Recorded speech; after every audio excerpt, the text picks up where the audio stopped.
হ্যাঁ, হ্যাঁ, আমি তোমাকে ভালোবাসি। তাই বলে এই না যে তুমি আমার কাছে আসমানের চাঁদ চাইবে আর আমি চাঁদটা তোমাকে এনে দিব। এটা আমার পক্ষে অসম্ভব।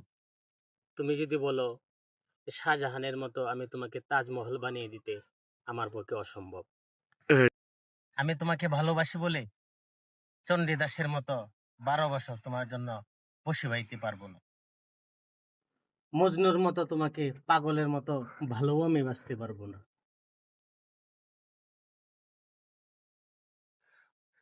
ফরহাদের মতো তোমার জন্য পাহাড় কেটে পানিরও ব্যবস্থা করা আমার জন্য অসম্ভব। সুন্দরী, হ্যাঁ, তবুও আমি তোমাকে ভালোবাসি।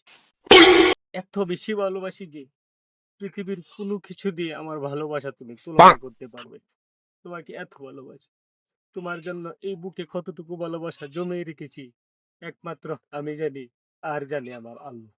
যদি এই বুকটা ছিঁড়ে যদি দেখাইতে পারতাম কতটুকু ভালোবাসা, তাহলে তুমি বুঝতে আমার ভালোবাসার গভীরতা কতটুকু। কিন্তু তোমাকে ভালোবাসি আমার পক্ষে দেখানো অসম্ভব। তাই বলছি, তোমাকে যদি আমি না পাই, আমার এই জীবনে তোমাকে যদি আমি নাই পাই, আমি অন্য একটা মেয়েকে বিয়ে করে